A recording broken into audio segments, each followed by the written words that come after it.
Good morning to you, sir. I'll come to you in a minute, but in our Johannesburg studio, well, we have the mayor of the city, Mr. Park Starr. Good morning to you, sir, and thank you for joining us. Morning, and thank you, Eben.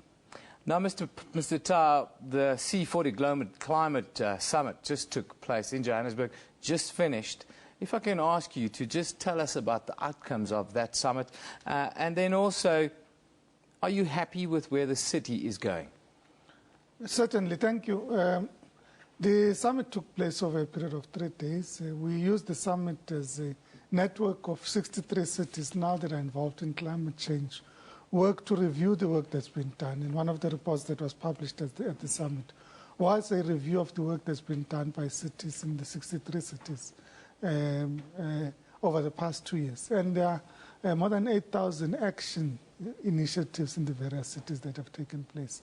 These would range from intervening with regards to solar energy, alternative energy sources, transportation, but it will also involve greening of cities and all sorts of initiatives that are able to mitigate climate change. So we can say that collectively, in a period of 2 years, local government has had 8,000 action points that have been taken.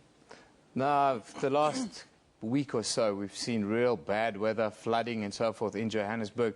Are you happy that the city is where it should be, or are we a little bit behind schedule? And can one attribute this really to climate change? Because it's seasonal, but it's very heavy rain at the moment. We have a number of challenges that we need to confront. We have begun to experience increased intensity of rain. We have also seen changes in weather patterns. Projections are that by 2055 or so, between 2055 and 2065, there would be an increase of climate by 2 degrees Celsius in Johannesburg, or even more, and there would be increased humidity. And that would place a greater strain on our energy resources, including, for example, as it becomes hotter, people require air conditioners, so your energy consumption patterns change, and therefore the pressure that's put on the system across the board, now spreading the peak period into the summer months for energy consumption. So no doubt we have significant challenges. We have responded in a number of ways as the city of Johannesburg. The first is just a few examples that I'll make. The first is that we have looked at how we prevent methane gas emissions in our landfill sites. We have begun by capturing the methane gas currently flaring. We received an independent power producer license in October last year, and we project that by next year, June, we should be generating 19 kilowatts of electricity from our landfill sites. We currently, in our sewer treatment plants in Johannesburg, are generating 15% of the energy and electricity from the sludge in our sewer treatment plants. So we're able to take practical actions because, in fact, the sewer treatment plants are one of our greatest users of energy in the city of Johannesburg, so we've intervened in that regard. Now, that deals with the energy. Of course, there are a number of other initiatives in transportation and so on. I want to move to Cape Town because they've got the summit going on there over the weekend. If I can bring Brian Ashley in. Brian, just tell us firstly about the festival and then tell us about the wider issues that city is facing. Yeah, look, we hosting the first renewable energy festival that I know of in the city and in the country.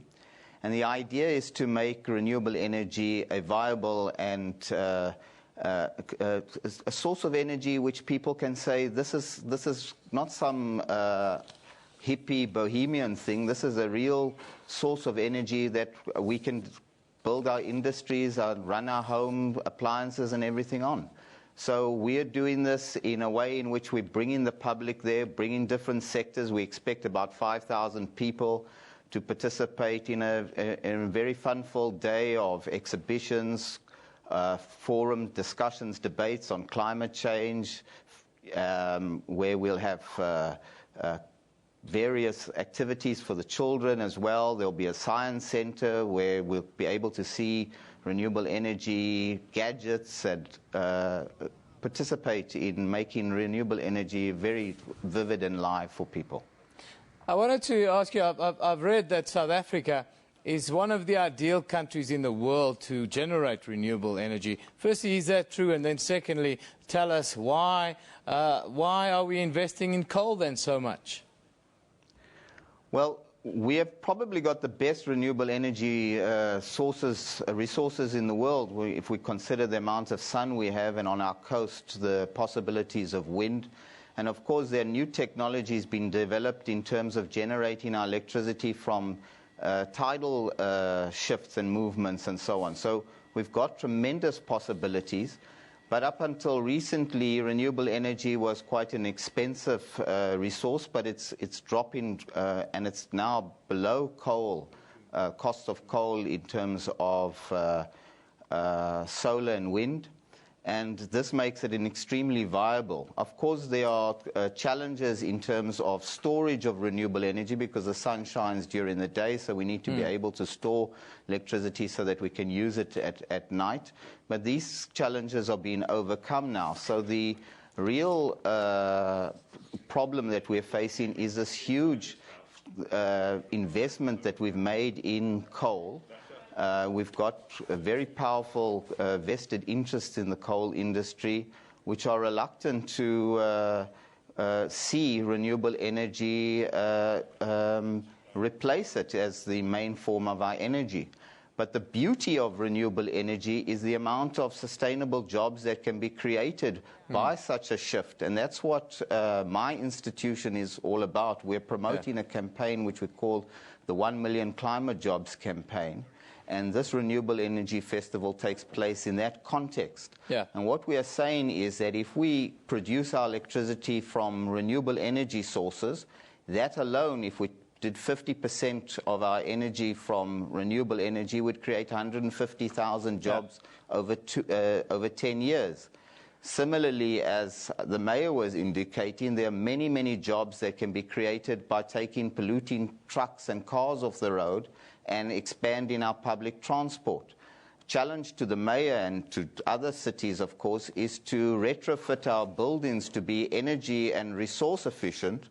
So there too, there are many, many jobs that can be created in construction to do those retrofitting, and of course to build our new homes to be energy and resource efficient. So we need to put, for example, ceilings in the RDP houses that we build. We've got to make sure that they're north-facing, and a whole range of things that we can do to ensure that we reduce the amount of energy we require, but at the same time, that energy we produce from clean processes like wind and solar, and not burning coal that is creating the climate crisis that we are faced with. I want to come back to the mayor. Whenever you talk about renewable energy and the like, the crises that cities face, you always look at migration would then increase into the cities in the next 20 years. Is this kind of thinking part of gainfully employing those people that are coming in the cities? And tell us, what's Johannesburg's plan? How do you want to see the city look in 2030? Well, we have to look at it as a transition.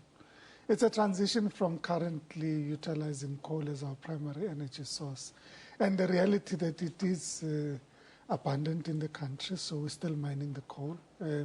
And in fact that it's still a creator of jobs, and the reality that we need to transition into new alternative green energy sources. And the country position has been that we should peak coal production and coal use in energy over the next decade by 2020 and begin to change from that coal use into renewable energy sources.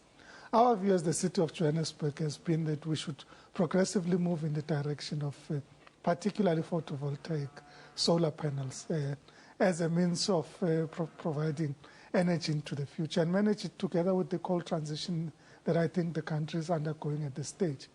There are a number of photovoltaic initiatives that are being undertaken by government in partnership with independent power producers, and there's current adjudication of those initiatives by national government. But I'm convinced that the direction that we collectively need to take is in that of renewable energy and the creation of green jobs.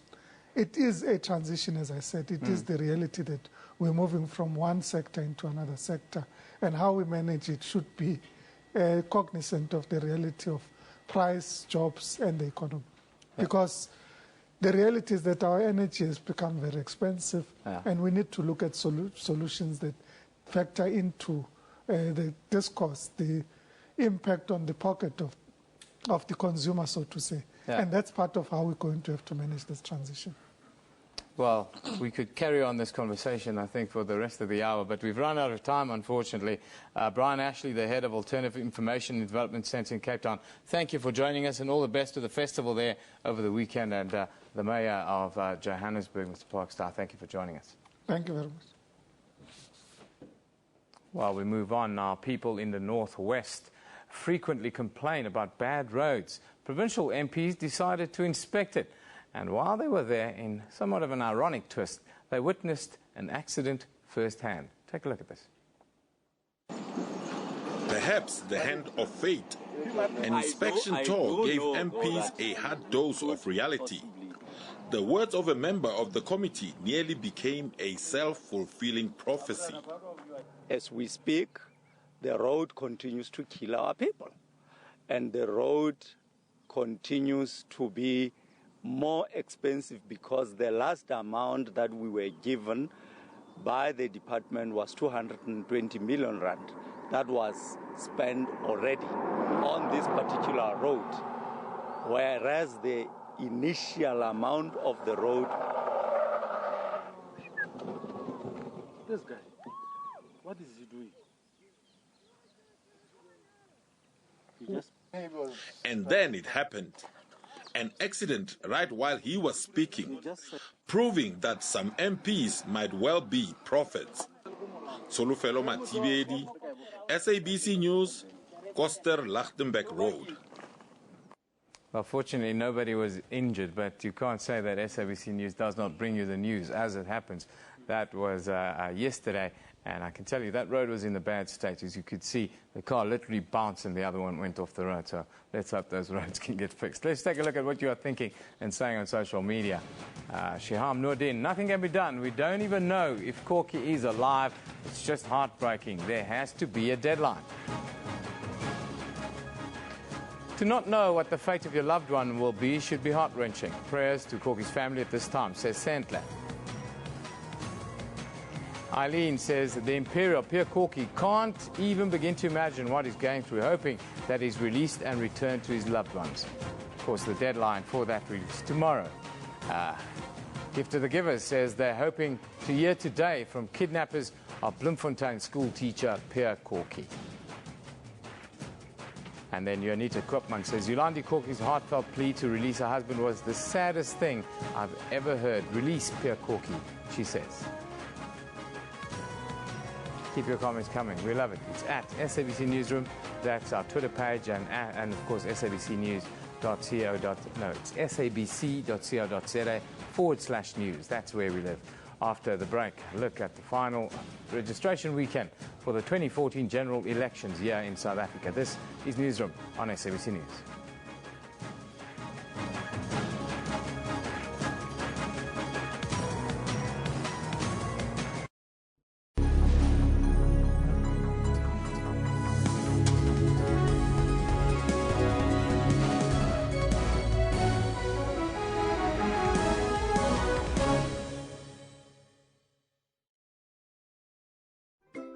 Get your business online with a T-Biz starter package from Telkom Business.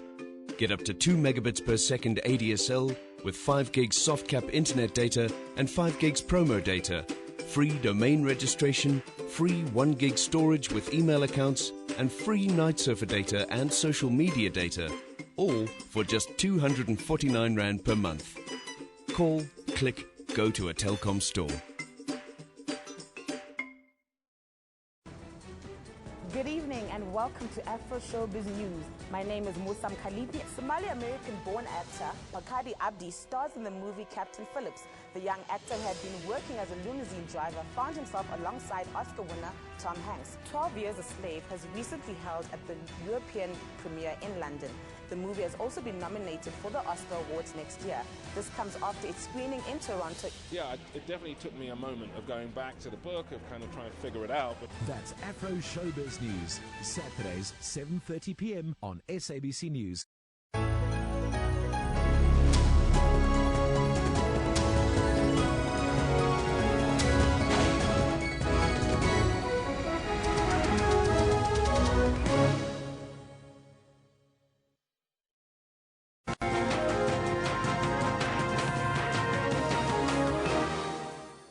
Welcome back. You're watching Newsroom on SABC News. Mine safety coming to the spotlight after 8 of the 9 missing miners who were trapped at Doornkop gold mine on the West Rand have been found dead. Harmony Gold Mine said it can't comment on claims that the mine safety chamber was not functional and properly equipped. The incident sparked more fury in the already tense mining sector here in South Africa. Now, in our Newsroom studio to talk to us about the issue is Health and Safety National Secretary of the National Union of Mine Workers, Mr. Eric Belechana. Good morning, sir, and thank you for joining us. Good morning, sir. Just tell us, what is the union's response to this latest incident and then the allegations that are doing the round at the moment? First of all, we must pass our condolences to the families of the deceased. It's a painful moment that they are going through. We are with them in this challenging time as National Union of Mine Workers. We must indicate that, yes, the health and safety in the industry is not satisfactory because we are still losing lives. We are working together with the DMR, also including Chamber, in trying to put efforts in trying to eliminate these fatalities in the mining industry. If I can take you back, in the early 80s, you would have about 700 people dying a year in the industry. You move to around 2000, where you found that at least that was dropped to around 200 people dying a year. Yeah. That has been as a result of the interventions taken from the Mining Safety Act that was promulgated in 2007. 1997. Those were the interventions that we have made. In that Mining Safety Act have got key issues. Your 4 basic worker rights: the right to withdraw or to refuse to work in a dangerous workplace. Yeah. Remember, before 1994, a worker who refuses to work even in a dangerous workplace will be dismissed for just refusing to work in a dangerous workplace. You would work, would be instructed to work and report later. Others could not report back. Yeah. Now, with the Mining Safety Act, we are insisting that workers must exercise this right. Also, the right to education and training, so that workers should not be used as tools, must be able to be trained on the work that they are doing, also on how to respond to the hazards, health and safety hazards in their workplaces. That means that at least we have achieved these 4 basic worker rights. Yeah. Again, if you look as we speak now, in 2013, in 2003, we had a 10-year plan to say in 10 years' time, that by 2013, we must make sure that their accidents are eliminated. There's zero harm in the industry. At that point in time, we had about 264 fatals. But at least there have been an improvement. In 2012, we were able to record 112 accidents per annum. That shows that at least there is a decline. This decline does not just come in a silver plate. It's because of engagements and fights between the stakeholders in trying to make sure that health and safety is not secondary, it becomes a priority in the industry. I wanted to ask you about the relationship with the mine now in this case, and then what are the workers saying? Yes, the workers are scared because every incident like this one, it's scary. The workers are scared, but, you know, that's the way we are bringing bread to the table. We have to work underground. What needs to happen, this should be a wake-up call even to the other mines that are not affected as we speak, so that they must go back and recheck their footsteps in terms of prioritizing health and safety. What might be the issues that may be potential risks in their working area, so that those potential risks can be eliminated before the accidents happen. How do you get mine management and mine owners to toe the line as far as safety and security is concerned, and how do you push them if they don't? I can make an example. In 2007, for the first time in the mining industry, 4th of December, NUM organized a massive protest against health and safety in the mining industry, where we were saying enough is enough, no more death in the industry. Yeah. That is initiative because we're taking this now to the public, so that also the public must know what is happening. Yeah. We repeated the similar march in 2010, where we joined also the chamber said they are willing to work with us in trying to improve health and safety in the industry. Thank you for joining us. I hope that matters improve, and I'm sure they will. Loss of one life, I suppose, is one too many. One too, yes, Thank correct. you. That is Eric Telichana, who is with the National Union of Mine Workers. And just to recap, there's still no breakthrough in the search for a miner unaccounted for at Harmony's Gold Doornkop mine on the West Rand. He's one of a group of 17 miners who were trapped underground after a fire broke out on Tuesday evening. 8 of the men were rescued on Wednesday, while the other 8 died. Flags flying at half-mast as Harmony Gold mourns its loss.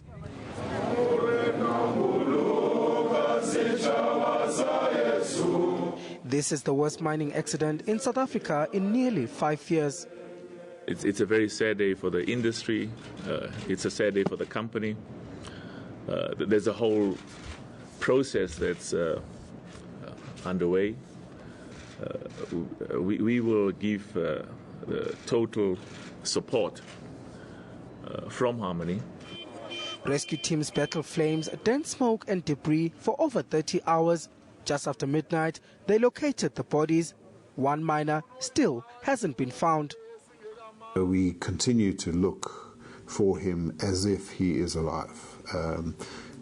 But, as time moves on, of course, one gets less optimistic.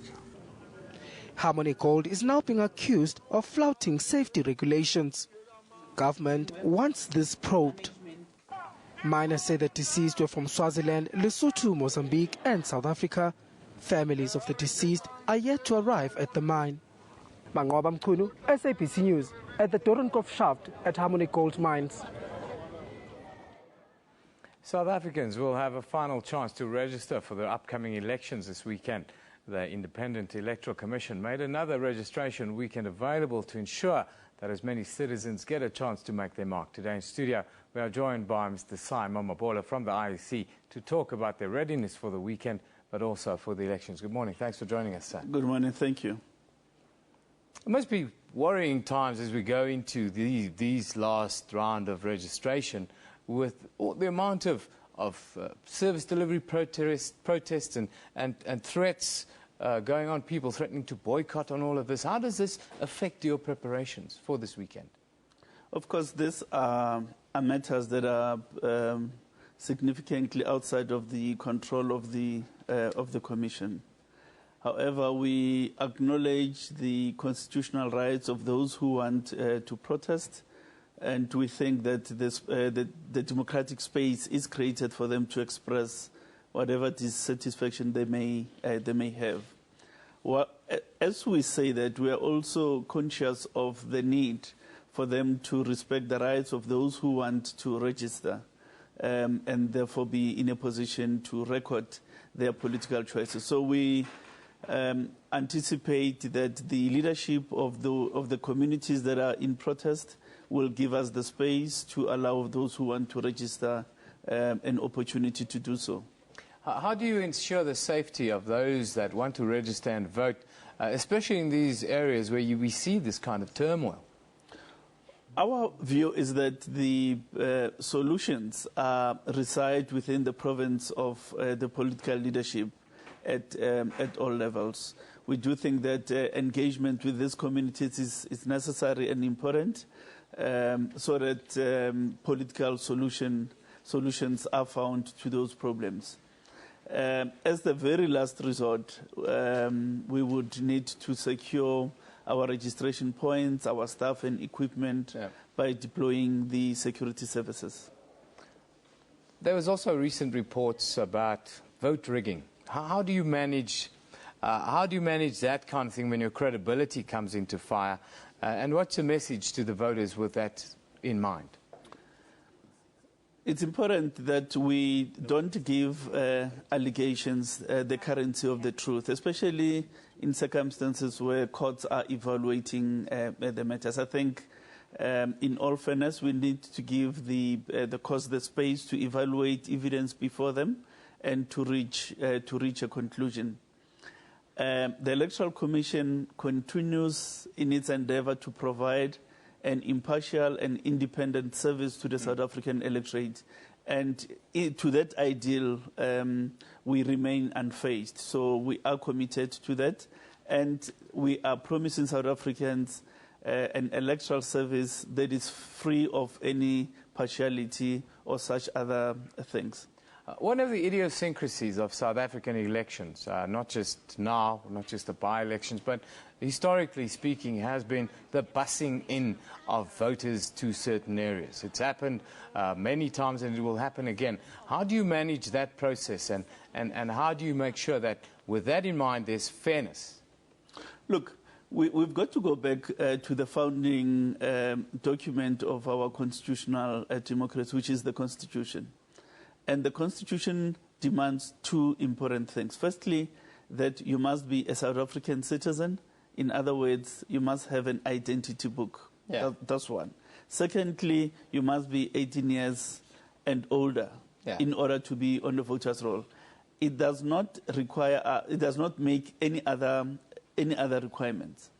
Having said so, we are aware that in a context of a ward election, it is important that only people who reside in that ward are able to vote. Yeah. So it's a matter that we are dealing with in terms of training our staff to be able to determine whether persons are ordinarily resident within the voting district, which is within the ward. And also that we are engaging political parties, because this happens at the instance of either political parties or representatives of political parties. So we are dealing with it in that manner. Finally, I want to ask you about this weekend, so all systems go, and then what should people be aware of with this weekend in mind? We are ready in terms of our preparations. We have done everything that needed to happen to ensure that we have a successful registration weekend. What is important for South Africans to know is the requirements for registration. The ID is important, and the need to go to your registration station as early as possible tomorrow and on Sunday. Mr. Mabola, thank you very much for joining us today. I hope everything goes well this weekend and without incident. Thank you very much. Well, that's Simon Mabola from the Independent Electoral Commission ahead of the final registration weekend for voters here in South Africa ahead of our 2014 general elections. Let's take another look at what you are thinking about on social media. Vusi says, I wonder what is it that the Harmony Mine Company is not doing right. We have to wait for the investigation to be concluded to find out. Gwendolyn says, shocking that apart from 8 workers dead at Doornkop Mine, 2 more Harmony Gold Mine workers died yesterday at 2 different mines. 10 deaths. Claudio Show says the search continues for the miner who is still missing at Harmony Gold's Doornkop Mine. And Nichoke says there's still no breakthrough in the search for mine work unaccounted for at Harmony Gold's Doornkop Mine on the West Rand. Keep the comments coming at SABC Newsroom. That's where we live on Twitter, and we've fixed the super there. It's sabc.co.za/news. That's where you can get all the updates all the time of all the stories from all around the world.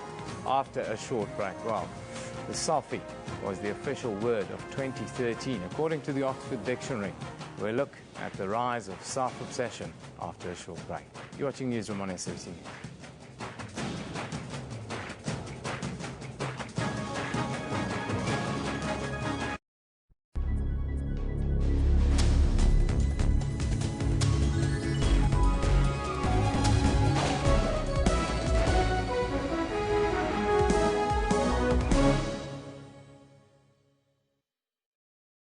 I vote SA. Why do you vote? My vote is my voice. Voting is still the most critical voice any citizen has. Ek vote want is bevangen. You vote. Kan vote in. Do the right thing. I want to use my voice. Choice is what I have. Any citizen has. If you don't vote, you can't complain. Vote South Africa. I am voting. I get to vote. Why? What's your why? Look. Gonna get a free day. Come on. Nice. IEC. I vote South Africa. Good evening and welcome to Afro Showbiz News. My name is Musam Khalipi. Somali-American-born actor Pakadi Abdi stars in the movie Captain Phillips. The young actor who had been working as a limousine driver found himself alongside Oscar winner Tom Hanks. 12 Years a Slave has recently held at the European premiere in London. The movie has also been nominated for the Oscar Awards next year. This comes after its screening in Toronto. Yeah, it definitely took me a moment of going back to the book, of kind of trying to figure it out. But that's Afro Showbiz News, Saturdays, 7:30 p.m. on SABC News.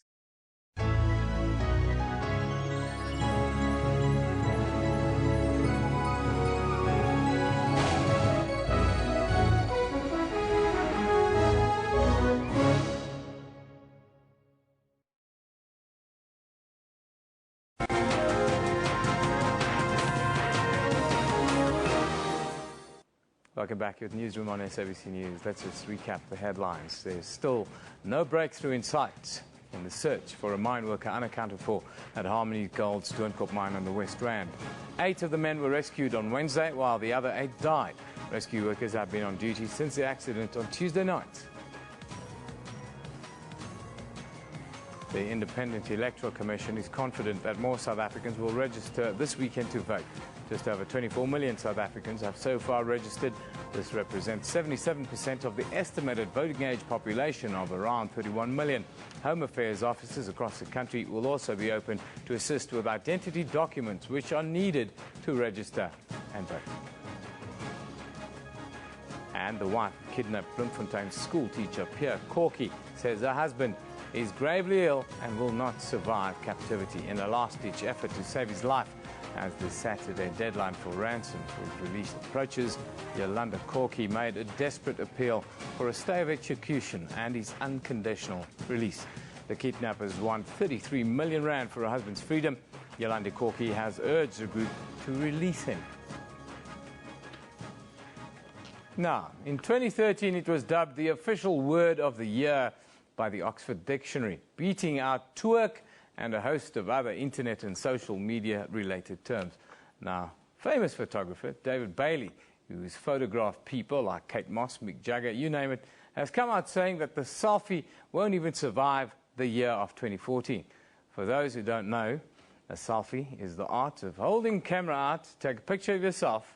Today, in studio, we have a professional at this. You shouldn't just be taking pictures of yourself. Kevin Mark Pass is going to talk to us about this craze. Kevin, thanks for joining us. You're welcome. Incredible. The rise of self-obsession, isn't it? It is. That's exactly what it is. I think it epitomizes people actually just cutting themselves off from society and trusting social media. Yeah. So it's a way to try and pretend you're not stuck by yourself, but you are. You are. Isn't that what social media is all about? You have friends, but you don't really have friends, do you? Is it imaginary? Is it real? Well, that's a big question. It's, I don't know. I think we need to get out and go and have some coffee and see each other more, maybe. Maybe talk face-to-face a little bit. Perhaps. Now, this thing that David Bailey said, yeah, we're looking at a couple of selfies. Here we have a witch and the broom. Good one there, mate. Of course, we have a man with all his technology. That's just showing off, chap. Lonely. Get a girlfriend, I say. Oh, my gosh. And that's, you know, this is it's getting out of hand. Is this the cell phone Olympics? Is this yeah, it's getting out of hand. But what do you say? What did David Bailey says? It won't survive 2014, this selfie craze thing. What do you say? I say, how many times can you really take a photo of yourself? And how many times can your friends pretend that they still like it? You know? Yeah. It's got to have to end. I suppose it's going to end badly. I think it's going to get more and more risque. People are like, as you see, it gets more and more risque. You've got the Bible there. Of course, most women do it naked. This guy's Brian. What do you do? Have you taken a selfie as a professional? Have you taken a selfie of yourself? I'm embarrassed to admit I have taken a selfie of myself. I take a couple of me and my son when we're playing together. Oh, I don't know. I think. Well, for me, I do it occasionally because I need to make sure people think I haven't just fallen off the face of the earth. But it's a real problem because I think the whole romantic side of photography is gone. The film, you know, the excitement of going and get a roll of film. I have two close friends, Dylan and Dwayne, who actually only work on film still. And the whole excitement of getting that roll of film developed is gone. And all the catching that moment is gone. Now it's a manufactured... I've got a friend of mine who does black and white, and he's finding it increasingly difficult to get film developed black and white. So he's sort of try and do it at home mostly. Yeah.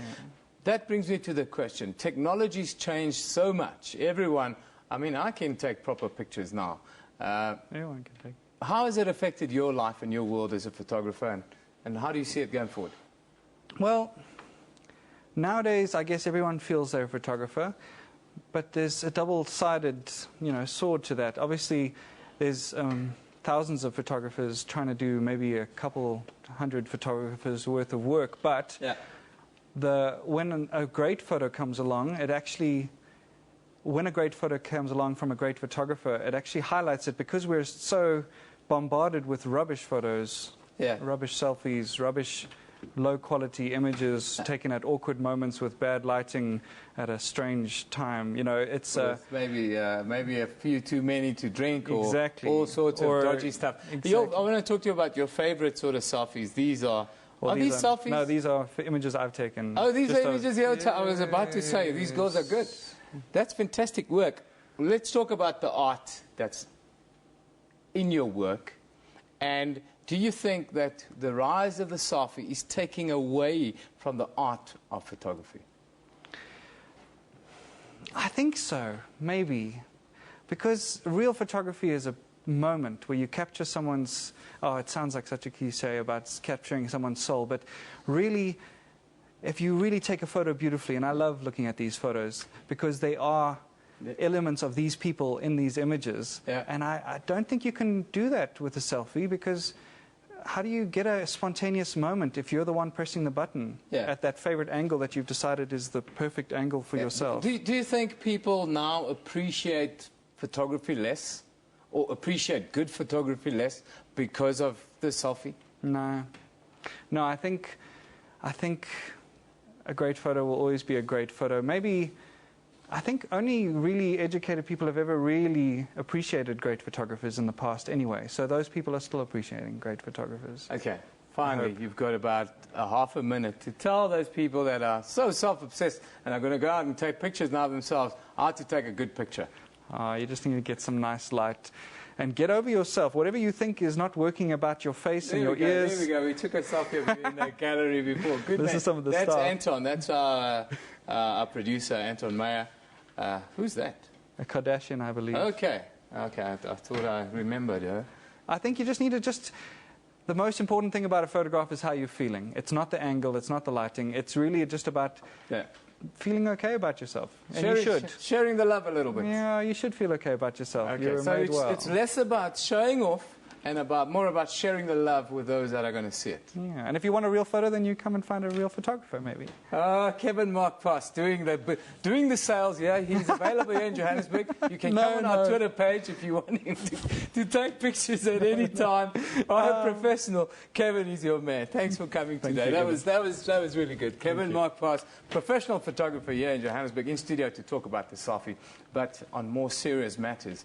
Of course, yesterday, the wife of kidnapped Bloemfontein school teacher Pierre Corky made a final appeal for her husband's unconditional release. Yolanda and Pierre Corky were taken hostage by an al-Qaeda-linked group in Yemen in May last year. She was released last month following negotiations headed by the NGO Gift of the Givers. The kidnappers have been demanding a 33 million rand ransom for her husband's freedom. The deadline for payment is tomorrow. Another emotional plea. Yolanda Corky hoping to sway the hearts of her husband's captors. Barely concealing her anguish, she asked kidnappers to have mercy on an innocent man.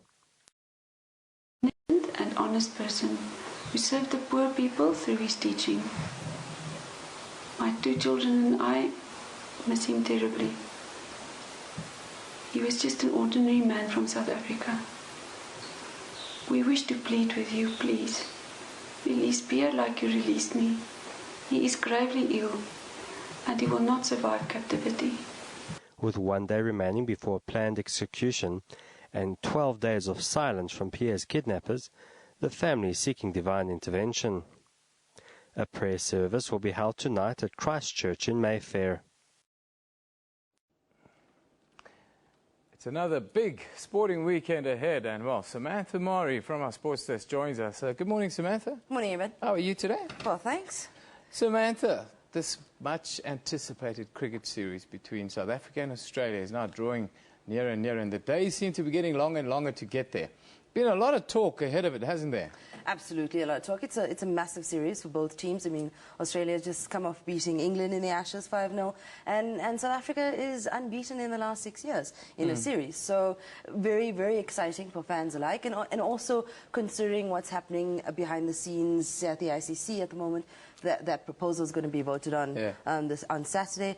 But, you know, the Proteas have come through a very successful period training. They've played a warm-up match with a composite 11, and I think they've achieved what they set out to do there. Yeah. You know, the bowlers got to run, batsmen got to run. What's good news is that, you know, it's going to be the first test without Jacques Kallis, but Faf du Plessis is touted as his replacement to come in at number 4, and he scored a century in that match. So looking good for the South Africans. What's the latest coming out the Australian camp? They've sort of gone quiet a little bit. Their game's almost called off in Potch because of all the bad weather. No, absolutely. I think they also kind of have to make the best of a situation. You know, there's nothing they can do about the rain. So, you know, they've come to Centurion and they've already started their nets and some intensive training going on with them. Nothing like practice in the middle, they say. Let's move on to the Ram Slam 20. It's a final this weekend. Absolutely. The Dolphins have been the surprise package so far. And last night, David Miller played one of the absolute great innings of all time, I would think. No, absolutely, and that's what David Miller's role is, and that's what it's supposed to be also in the South African setup. Yeah. Amazing victory over the Titans last night, so they won by 31 runs. So the final on Sunday, it's going to be the Dolphins and two-time champs, the Cobras. Yeah, and who do you pick as favourites? Because the Dolphins look like they're playing good cricket, and the Cobras have lost quite a few top names. It's very difficult to predict in a 2020 setup, but I mean, let's look at the Dolphins. They're coming in with the momentum, you know, but it's also the Cobras' home ground, so it could go either way. Yeah, that was some clean hitting, some of the cleanest hitting that I have ever seen. David Miller last night, that was just incredible. Let's move on to football this weekend. Orlando Pirates up against it in the league, up against Mamelodi Sundowns. Can we keep this short? Well, sadly for Pirates, and you know, they look to get their campaign, you know, back into calmer waters almost, you know, with all the stuff that's happened. Yeah, but you know, they've had a midweek victory over Wits, so that should, you know, confidence should be coming back. Yeah, so the big clash on Saturday is Sundowns and Pirates. And now let's move on to things that are a little bit more palatable for us here in the studio. Rugby Sevens. The baby box, they're playing very well at the moment. Amazing. Just won. I saw them beat Portugal earlier. Are they going okay this week? Absolutely, absolutely. It's almost like a seamless follow-on from last week in Las Vegas. They opened their campaign with a 26-0 drubbing of Wales. Wow. In their second match, they beat Portugal 27-5. And then they're going to be in action just a little after 10:30. Again, they're going to play England, which is the group decider for Pool A. And they're likely, depending on how that finishes, it's going to be a possible quarterfinal between Australia and Samoa. A lot of people spoke about losing Paul True and what a setback it was and how he went and all that sort of stuff. But, you know, Mr. Powell's come in and he's really refreshed the team, it looks like. Absolutely. I mean, they're looking at their third win in 3 outings, and that's amazing. They beat New Zealand twice in the finals. They've conceded in the last 2, well, in the Las Vegas Sevens, we've only conceded 2 tries. Yeah. And in this one, 1 so far. So, I mean, they're just, you know, going from strength to strength, really. Let's talk about the Six Nations quickly before we go. Great win for the French last week, wasn't it? And absolutely. It looks like this is going to be a very open tournament. No, it is very open. I mean, Wales is going for 3 in a row this weekend, you know, where they started off with a win against Italy. So here in the second round, you know, they're going to play Ireland on Saturday. And then England, who lost to France last weekend, will play Scotland. And France will play Italy on Sunday. Yeah, no, I'm putting some money on the French after the way they beat them last week. The English coming from behind, fantastic try to clinch that game.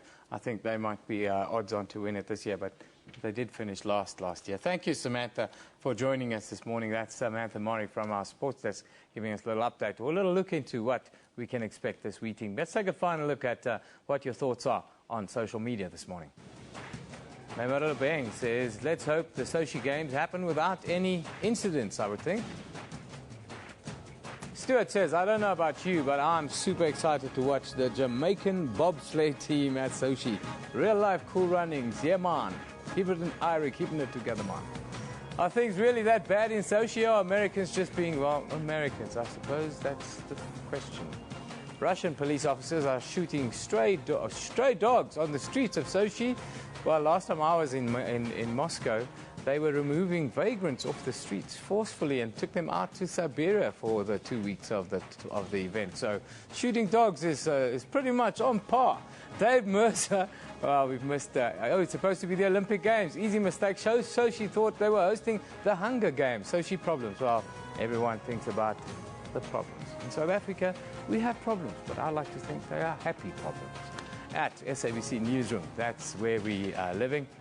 If you see the super, of course, sabc.co.za/news is where you get all the rest. You've been watching Newsroom on SABC News. This show is broadcast live every weekday morning between 9 and 10 a.m. from Johannesburg here in South Africa. Highlights rebroadcast at 2 every afternoon and then repeated at 5 a.m. the next morning. We're also streaming live on YouTube every day between 9 and 10 a.m. with a full show available on our YouTube channel all day. We're going to leave you with our favorite YouTube video of the week. You're watching SABC News. This is Newsroom. We love it in the morning. Enjoy your weekend.